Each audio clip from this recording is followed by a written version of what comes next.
is a unique life experience that begins with you feeling like you're losing your mind or like you might be sliding into dementia or that there's just something really wrong with you, basically. And it ends with a psychiatric diagnosis that you never knew you had, but still, somehow, this all feels like the best thing that ever happened to you at the end.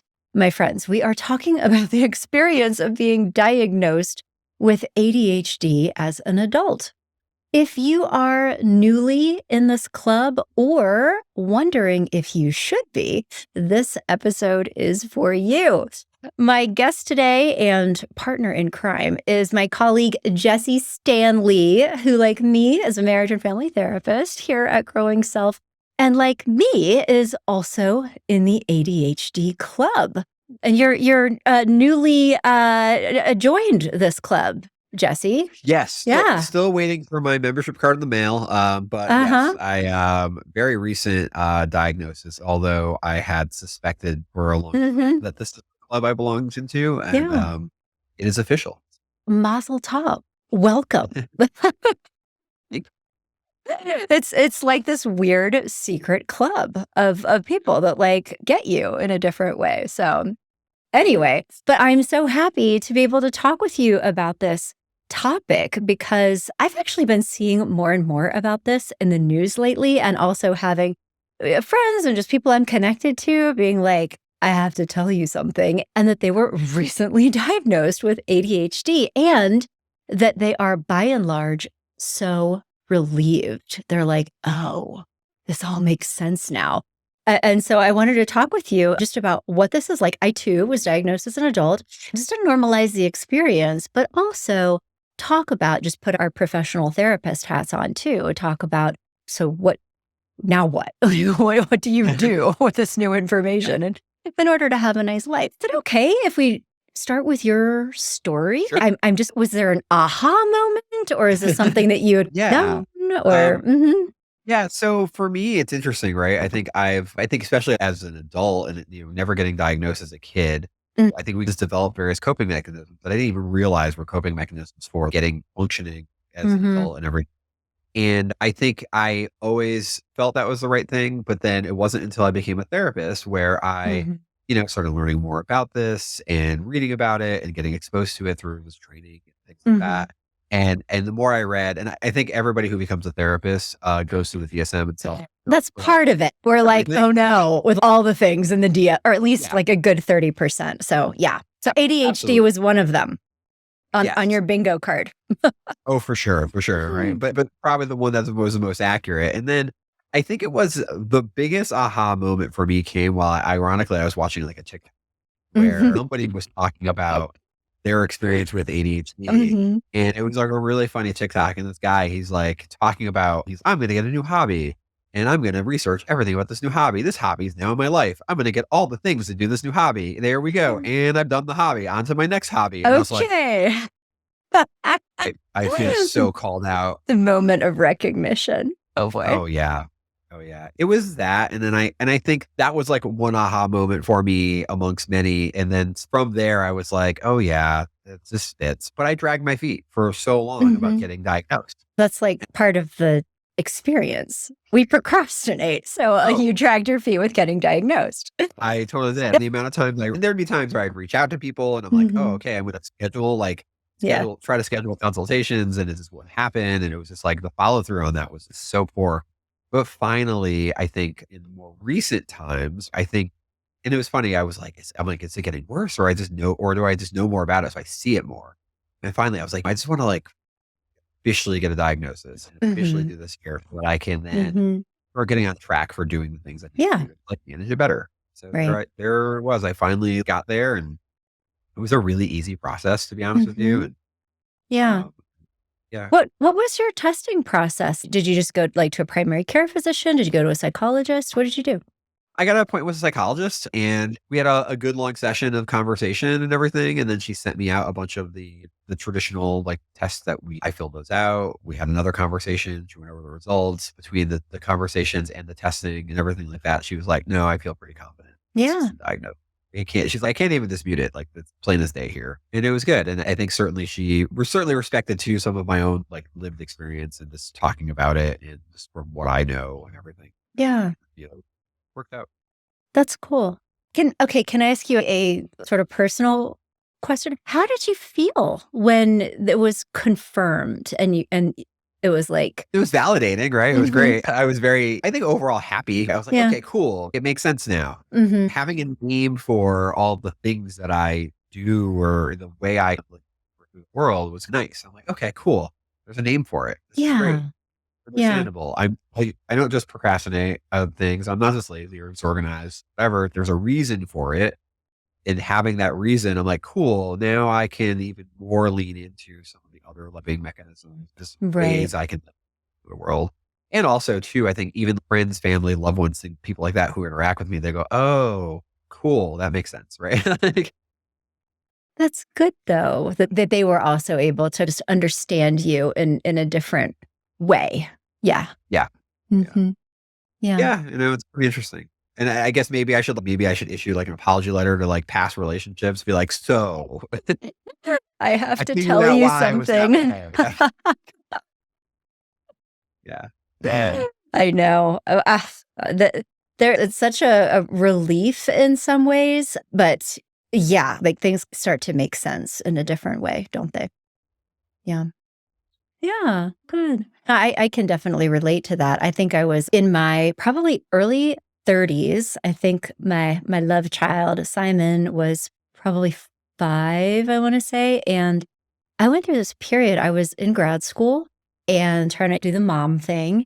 Oh, and I started having these experiences. I think I was just overloaded with all the stuff and just felt ping pong machine in my head. It was just like constantly like overstimulated. And I started to get really forgetful. Like I've always not had the strongest memory in the world. I live in the present is what I like to say.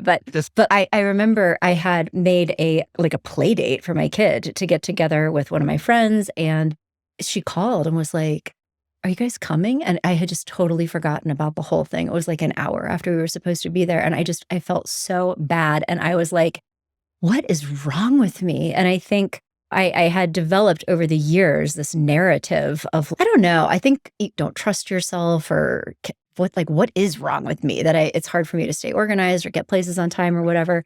And I felt bad about it, but finally I was like, I think there is actually something wrong with my brain. And so I did too make an appointment with a psychologist and did testing. And she was like, yeah, so this is what it is. And you know what's so funny? This was actually during my PhD program.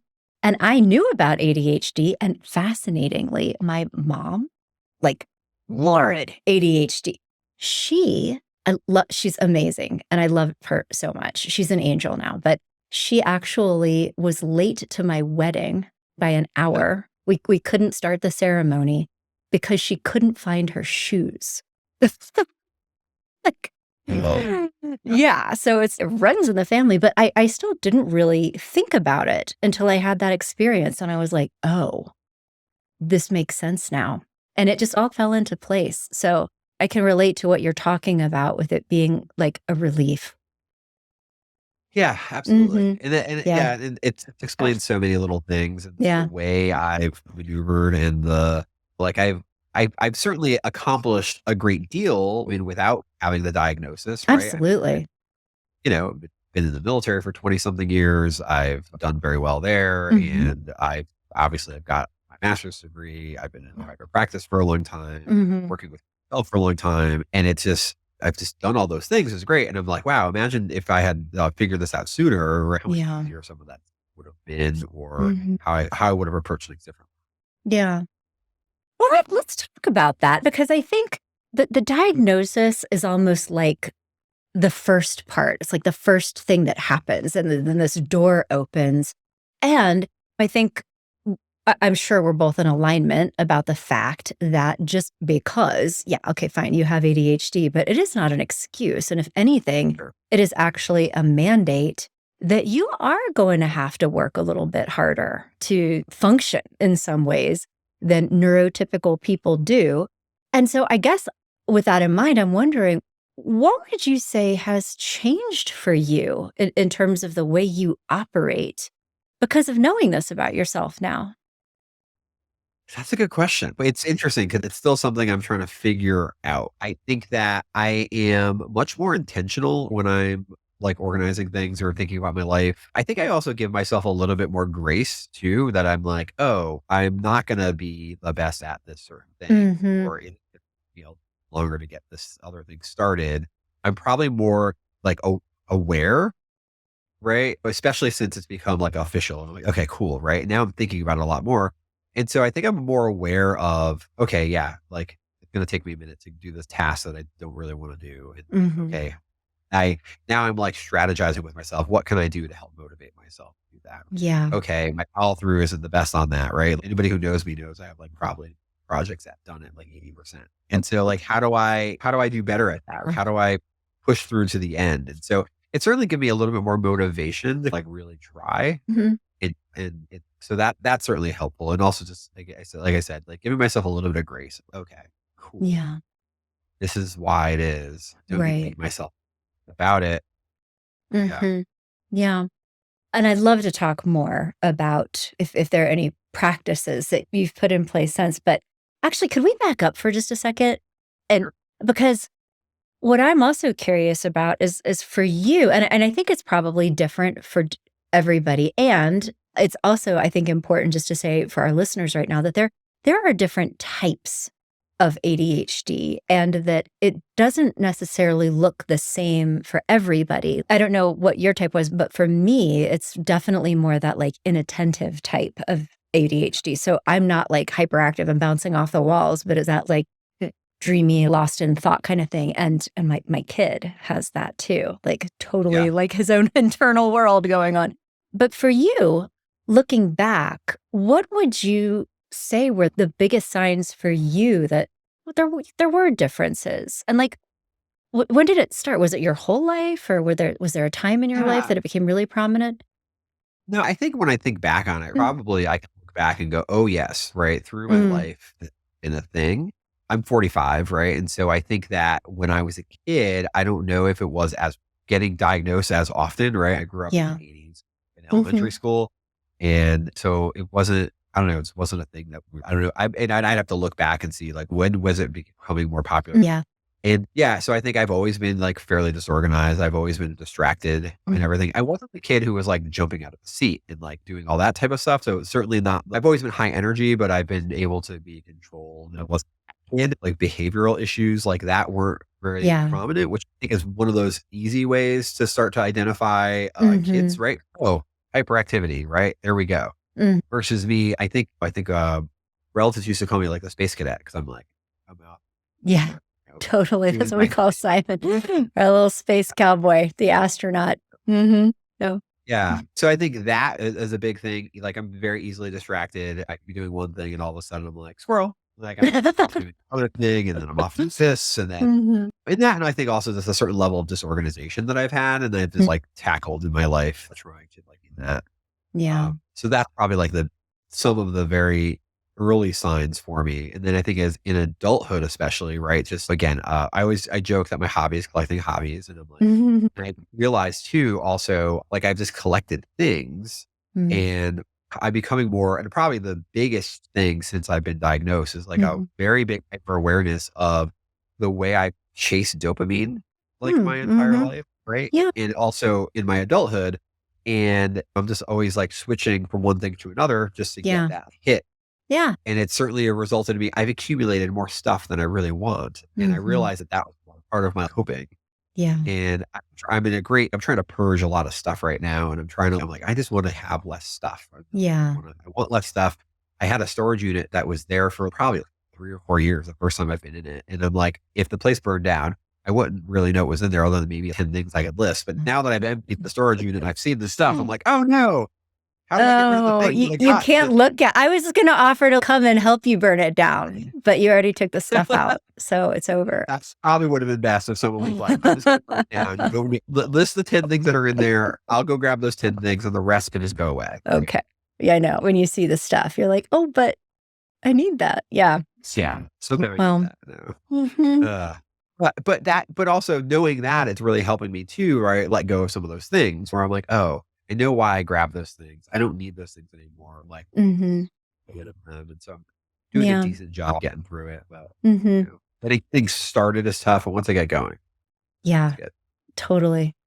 Yeah. Yeah, that's interesting. I don't think I thought about the stuff part in the same way, although I think that definitely happens to me. Although at my house, I'm the one who's like coming through. We need to get rid of everything. Why do we have all this stuff? And my husband tends to be a little bit more of a pack rat. Like I took everything out of our pantry because it was just getting so overwhelmed. And that's part of it. I think I've realized that in order for me to not feel crazy, I need to be in a fairly orderly environment. So, and it's easy for things to start to get out of control, but like periodically I have to stop what I'm doing and clear out things and reorganize everything, because if I don't, it affects the way I feel. I think it makes it Yeah. harder for me to focus. But anyway, so like cleaning all the stuff out of my pantry, and I don't know if you've ever done this, but I don't know, like 4 different containers of cinnamon because I keep forgetting that we have cinnamon. So I buy more. And I think that's like part of it. It's like, they need for something like inventory system. So anyway, but Like, yeah, I it's just probably have about weird little 5 things. things of chili powder in my cabinet because Yeah. And I will forget that I have chili powder, or I will have misplaced the chili powder or something else and rebuy it. And then I'm like, why do I have 5 of this thing? I don't need 5. Yeah. oh, okay. And if this is okay, I think we've been talking about the funny parts. And you know what? Can we just say, I think that having ADHD is fun in some ways. But is it okay to assume that you're probably pretty flexible, spontaneous? Sure, I'll do that. Yeah, there's that part of the experience. But also, I think that we would be doing a disservice to the experience and also to our listeners who might be either newly diagnosed or struggling with this, to also not talk about maybe the hard parts of Oh, yeah. this. And I'm happy to share stories. Are you comfortable talking at all about some of the ways that this has created problems or pain for you over the course of your life? I know it certainly has for me. Yeah. Yeah, I think that if I look at like jobs and stuff in the past, Mm. right? Certainly there are times where it has affected that, even in the military, right? Wondering. Yeah. Timeliness, timeliness is one of those things that's very important, right? You're early as time is late, right? Type of thing. Mm. And it's interesting when when I have to be somewhere when someone's relying on me to be there, it's certainly easier to be motivated. So if like I have an appointment or something, cool, there you go. I will be there for the appointment. But if you told me like you have to get at your desk at this place at exactly Mhm. 8 o'clock in the morning, I will be the person who rolls in at 8:05. And it's on time ish, but I find that Mhm. as works, right? So it's better if I was like an hour late, right? Perpetually that was a hard thing in certain jobs that I've had before, misplacing things, right? Usually it's because I misplaced them. So Mhm. why don't you have a hook and that's where the keys go? And I'm like, oh, that's adorable that you think that just because you give me a hook, that's where my keys go. That's not what we do. That I am going to use the hug. Like, You oh, you know, sweet child. Yeah. yeah, I know. I'm like, oh, that's adorable. Like, I'll put the hook up. It'll be great. I'll use it occasionally, or I'll put it on the hook and I'll lose it because they're on the hook because they're not in the weird chaotic place that I thought they were. I've lost things that I put away because I'm so used to them not being put away. Oh my God. Oh yeah, Yeah. right. Yeah. And I think also just responding to things, right? Like I will have an important like task that I need to do, right? Like important piece of mail that I need to get out or something. Yeah. It there magnetized to my refrigerator, and I'll be like, oh yeah, I have to send that out. Oh yeah, I have to send that out. And then the organization that's waiting for that thing will not care the fact that I'm a little bit like forgetful or whatever about it. So that can certainly cause problems, right? The accumulation of stuff that I joked about before, but certainly like financially, that's not great. Just like accumulate things and stuff. And it's never $1,000 purchases here. Then, Yeah. it adds up. Impulse control is, Impulse control. yeah, For I sure. get that. Yeah. Yeah. So those little impulsive things, right? You send me to the grocery store for milk and I'm going to come back with milk and another thing of chili powder and this other it's look interesting at the time and whatever. And it's, like, why couldn't I just go? Yeah. There's like things like that. And then also I think it's true, right? disorganization, if when you're living with somebody else, can be challenging. And, Yeah. and I've seen it with clients or with couple. And sometimes the things that a couple is going through can really be traced right back to either diagnosed or undiagnosed Mhm. ADHD. And it causes a lot of problems in their relationship. Mm. Helping them understand that in the Mhm. scope of their relationship can help out so much. Yeah, absolutely. Are you able to say more about what you've seen or experienced with Sure. that? And I know that was certainly true with me before my diagnosis. I think that my husband, who does tend to be fairly organized, he's on time. I think that he experienced me as not caring. Yeah. That I wouldn't remember things, or he would ask me to do certain things and I wouldn't. I think that he interpreted that as me not caring about him and that it made him feel really bad.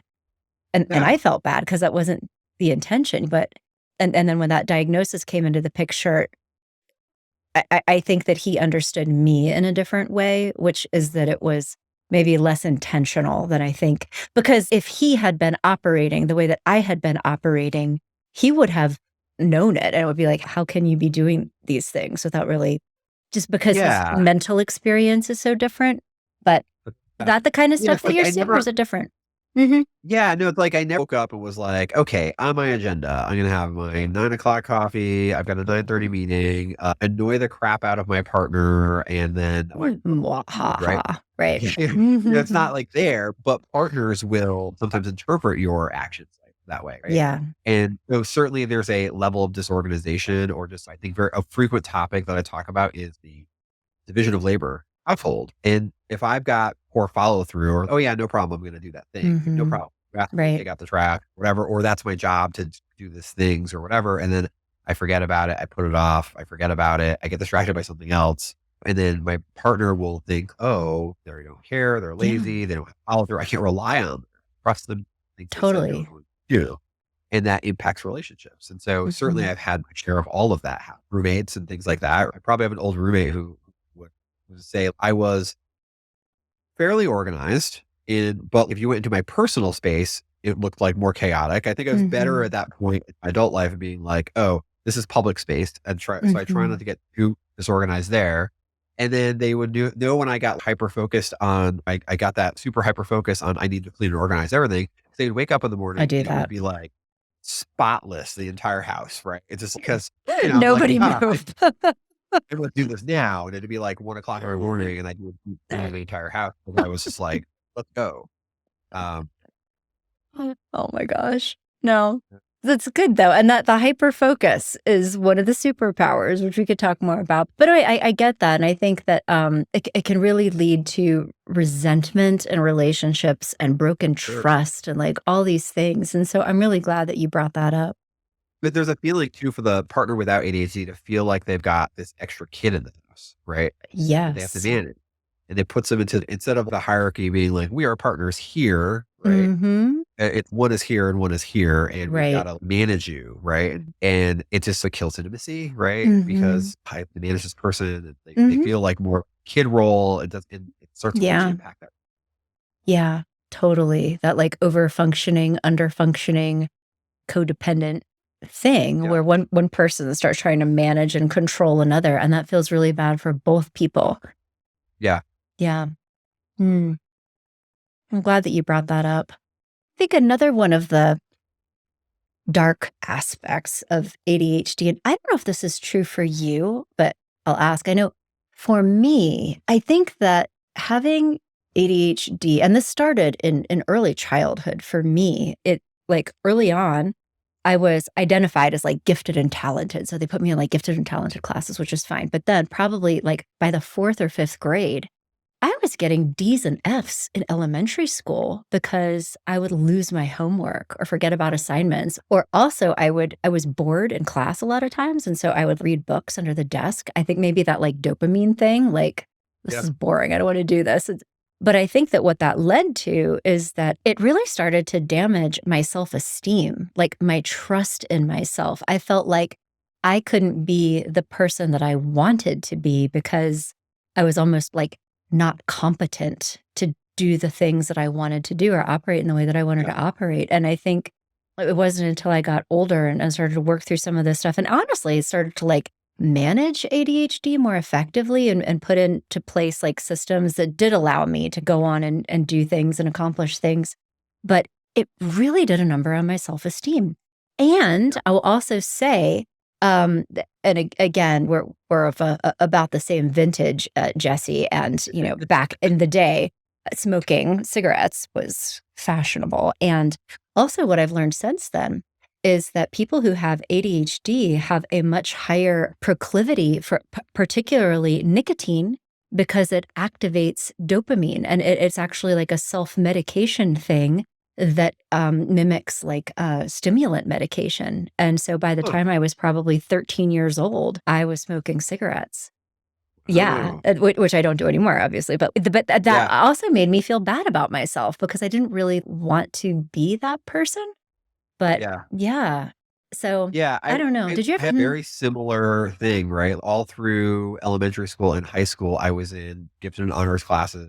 Yeah, I was in AP, probably 4 or yeah. 5 different AP classes in my senior year of high school, and it was interesting. I would always score really well on standardized tests, Mhm. and so I'd test into these, like, really great classes, and if I was interested enough in that class, I could focus and I'm like, cool, this is great. And I do really well. But if I wasn't interested, right, I Mm, think my graduating high school class of about 313 people, I was the mhm, exact middle. mhm. I was the dead center of my graduating class. And it was funny Mhm. because I remember when like class rankings came out and I'm sitting in one of my like AP classes and like AP physics or something. And like my lab partner was number 2 in the school. And the person sitting across from me they were 1 and 4 and whatever. And they're like, what are you? And I'm like, I'm 156 or whatever, you know, at 7 or whatever it was. And they were like, are you kidding? I'm like, nope. I was so bored in most of Mhm. my class. Why were they surprised? Was it because they expected you to have better Yeah. grades because you were, like, the They smart kid? expected me to be, like, up in the high level with or low number with them, and, yeah, I was like, "No, this" and even in college, I Yeah. remember my first year of college, and this is probably embarrassing to admit, but, like, I had a 1.69 GPA in my first year of college, Mm, and I wasn't drinking, I wasn't partying, I was just not I wasn't doing my work, losing my mm. work, I was super distracted, it was, like, new environment and just, like, all this stuff going on, and then I remember my parents were like, "So, you need to actually do and Yeah. we're not gonna be Right. recording this ever," and so I remember I ended up my college had a really good like, I was on academic probation and stuff, and I ended up Mhm. with a kinda guidance counselor person who really helped me with some strategies on note taking and things like that, and I leaned into it a little bit. Ended up changing my major, which I think also may have helped a bit, and then from Mm. there on out, I was like, "Create whatever," and Yeah. then by the time I got to grad school, where there was a break between graduating Mm. undergrad, went and Right. had a life and a different career for a while, went to grad school, and then I think I got like a 3.9 grad, Mhm. 3.9, Yeah. you know, it's 4.0 just because I was an adult, I knew what I was doing, and I was also super interested in therapy. And Right. when you're super interested, I was like, Uh-huh. this is like hyper focused. This is great. I love it. Yeah. Super I'm a big nerd about this stuff. And so it was very easy for me to tackle it and do it. I really enjoyed it. And I love when I do the Mhm. work. I think it doesn't feel taxing on me at all. And Mhm. Yeah. No, that's I'm so glad we're talking about this too, and I think that's something super important for our community is with us right now to be thinking about too, is in order for you to be successful and really achieve at the full level of your potential, you do need to be in the right environment and engaged in the right things. And I can totally relate. They put me in AP history class. So these were my junior, senior year of high school, and I flunked out of it. I had to take this super basic history class in summer school, like just to graduate from high school. So there's this weird split between your ability and then what you actually do, like your performance. But I could totally relate, like figuring things out and being like, yes, psychology is fascinating. I want to do that. And I couldn't get enough. It was all I wanted to do. I won like Student of the Year award in Yeah. graduate school because I was just so into it. And so I'm glad that you're bringing that up. It's like you have to find your thing Yeah. because if you try to do things that aren't your thing, it's not gonna end well. No. Yeah. Yeah. And I think like anything you're jazzed about, you're going to Mhm. really excel at. It'll become easy. It's not taxing or tiring, or this is great. And then you can lean on some of your superpowers, some of the hyper focus and things like that, Yeah. which would be really good. And it's very easy to kind of get started. It's very easy to do that stuff. But yeah, anytime, if it's something that I'm not interested in or whatever, it takes a lot more effort here. Yeah. Totally. And certainly I've had jobs in my past that were not interesting, and we all go through that phase of life. And certainly Yeah. if you're lucky enough to be able to get into a career field that you love and enjoy, right? Then yeah, you can absolutely excel. Can I ask you, this is just like a curiosity thing. So I know that you have been in the military for a long time. And would you say, and I have not been in the military, but I would imagine that it is a very structured environment. And like you were talking about punctuality being a big part of the culture. And do Yeah. you feel like being in an organization or an environment that was very structured and very like step by step, did that make it better for you? Was it easier to function in that environment, or was it so against your nature that maybe it was harder for you? Yeah, for me, it's interesting. I've always excelled at military stuff, right? Uh-huh. Like I definitely had, I've attained a fairly high rank. I, done some pretty high level military like competitions where I did really well. And just like overall military for me has not been a hard Mhm. thing as far as just like doing the stuff. I think so for me, the structure was great. Like I knew exactly what was expected to me. Maybe there was a little bit of like, I liked what I was doing. And so that certainly helped a lot too. Mm. Are you sure if I didn't like it, or that certainly would work out very well for me? Yeah. I think also the fact that wasn't, I say if I was like hyperactive, like the inability to stay in a place and do a thing, stand in line, or whatever, I think that would have Mhm. been a really big problem being there. But considering I was just like, oh, you need me to stand in this line forever, cool. I distract myself very easily, right? So Yeah. I'm okay. We have Yeah. So rich inner worlds. We can stand in yes. lines. Yes. Yeah. Absolutely. So I think maybe some of that helped out, but for me though, the structure was great. I Yeah. knew exactly what was expected. That was fine. I never had a problem with any of that. I think really probably my biggest challenge sometimes is some of Mhm. the punctuality thing, but I think Mhm. also though, the military probably helped me develop like ways of Mhm. just addressing that for the rest of my Mhm. life. Right? I would say overall, I think I'm pretty reliable to get to Mhm. place. I backwards plan myself, right, into, oh, and I account for how long it takes for me to find my shoes or my keys that Mhm. are probably pocket or whatever and things like that. I'm like, okay, Mhm. cool. Right, I account for all that in my planning. And so then I'm usually, That's leave with great. way more. Yeah. That's cool, and I could see that, like, just what you said, like, the military really being a person development system that is probably fabulous at teaching self-management skills, I think is what I'm Sure. trying to say, and that you were Yeah. able to benefit from that. Sure, sure. Yeah. Yeah, And then that's cool. it's interesting too, because especially when you think about the early training in military, right? It's a Mhm, lot of being about that and push-ups and whatever punishments mhm. for things. And so you learn very quickly, you're like, oh, if I'm late, that is bad. And there's some really funny memes or like TikToks about Mhm. like, oh, did the military change you? And like, the guy, am I late? Am I late for something? It's oh, they're very concerned about being late or very early for things and things like that. So I think some of that certainly really sticks with you.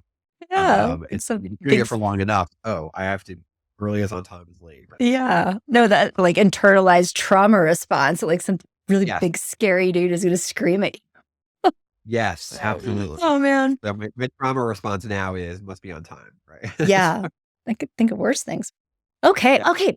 One quick thing before we move on, because I really wanna talk about strategies, because we need to do things differently. We really do. And so you've mentioned a few of these, but I really wanna leave our listeners with some actionable things that will help them. So I wanna segue into this, but first, I have to know, what were the military competitions?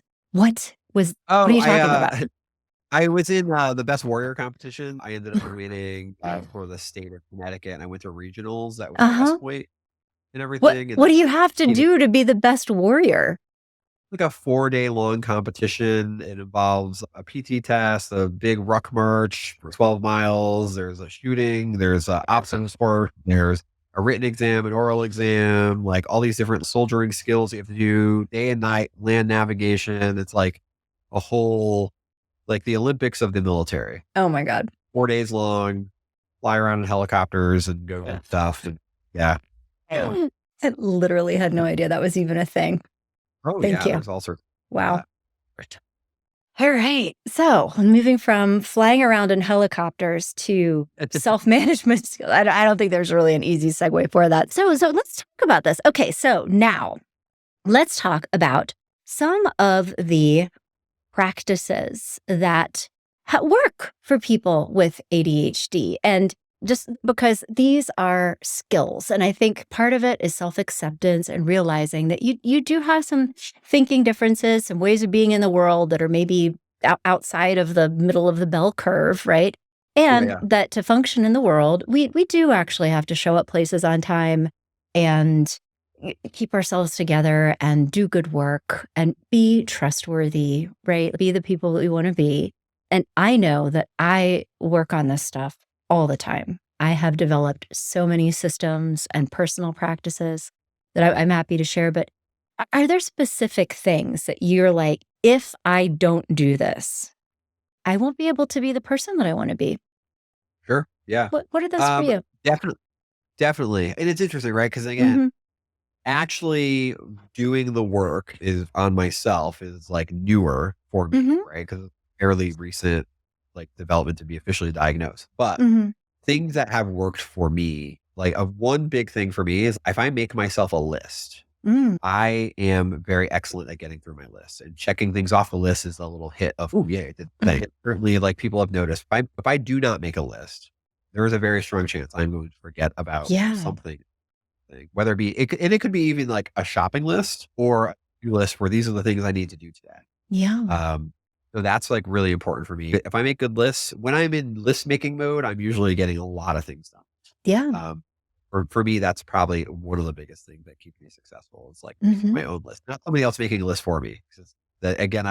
I don't want to offload the responsibility on someone else to Right. again have to manage me and Hmm. for me. But if I make the list, it's great. But you can give me some suggestions of things that should be on my list, and as long as I'm making the list, it Hmm. certainly gives me. And I'm doing that. So that's probably Yeah. one thing Yeah. I usually have going. Yeah, definitely. Me too. Like even just this past weekend, I was like, there's all this stuff and it starts flying around in your head. And like, I know I'm going to Yeah. forget this.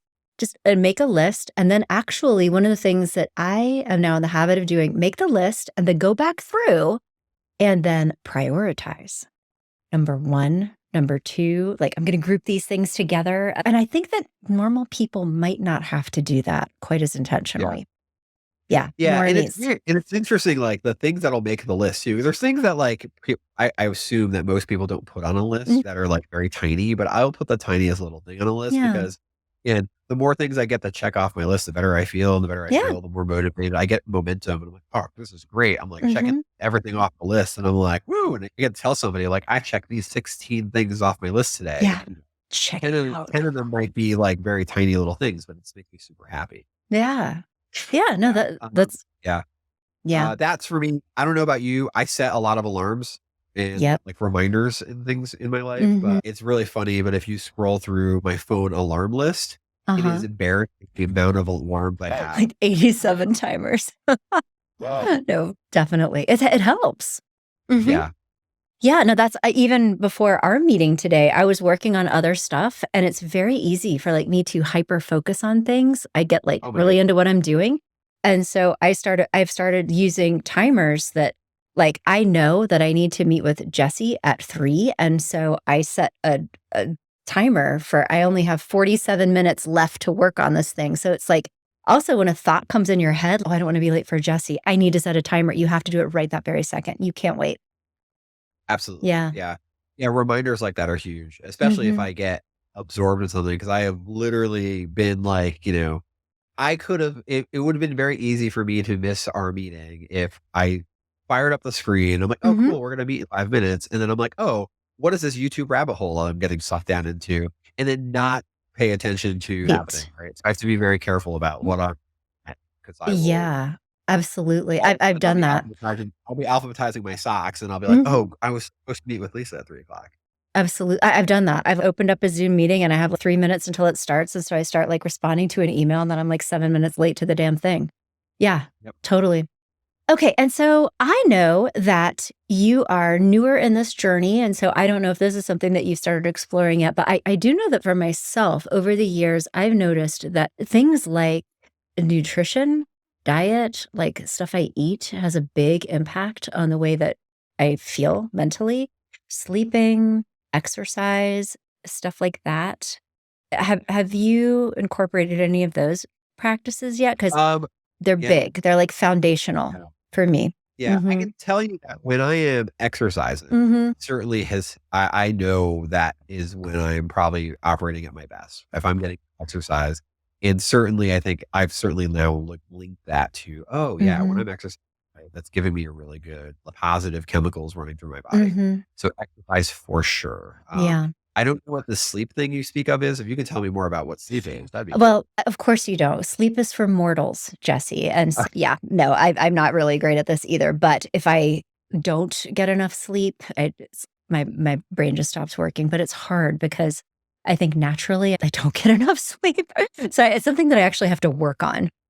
Yeah, I work on sleep. Yeah, Is that yeah. I boring? naturally have ever since I was a kid, I would say I have slept very little. You Oh, know, really? always That's interesting. always up late, always doing Mhm. something. I was the kid reading a book with a flashlight under his covers all night long. Me And too. That's so yeah, funny. Huh. yeah. And in my adult life, like I will function way into the wee hours of the morning doing Mm, something because that's suddenly I'm like, whoa, I'm gonna alphabetize my socks at 2 o'clock in the morning. This is yeah. what I'm gonna do. But, yeah, so I don't sleep a lot, so certainly I'd be curious if you did get more sleep, Yeah. but Yeah. exercise for sure. I think hydration and nutrition is super important. Yes. Uh, Hydration. yeah, People don't talk enough about this, but and this so we are not making this up, my friends. There are studies that show that if you are even mildly dehydrated, not drinking enough water throughout the day, you will experience just stuff as being more difficult and more stressful than it really is. It yeah, will be harder to focus. You'll feel more anxious. And so just drinking more water is a good survival strategy. yeah, Yeah. absolutely. I think that where I'm a medic in the military, and, Mm, I think that most people are dehydrated with drink water, and yeah. I say it all the time, and I'm probably dehydrated right now. I know. And here, and I'll just share just like reading list for people who are interested. It's been very interesting for me, like just the whole learning about like diet and nutrition that impacts cognitive functioning. And there's quite a bit of research around it. And I've learned so much stuff that I had never considered before, particularly around like different types of foods and it's your body's reaction to it. So, a fantastic resource for anybody who would like to learn more or just even start thinking about this in a different way. One book I love is called Grain Brain by David Perlmutter, MD. Yeah, that has been super interesting for me. And then I also read a little while ago a book called, hold on, I'm looking for it.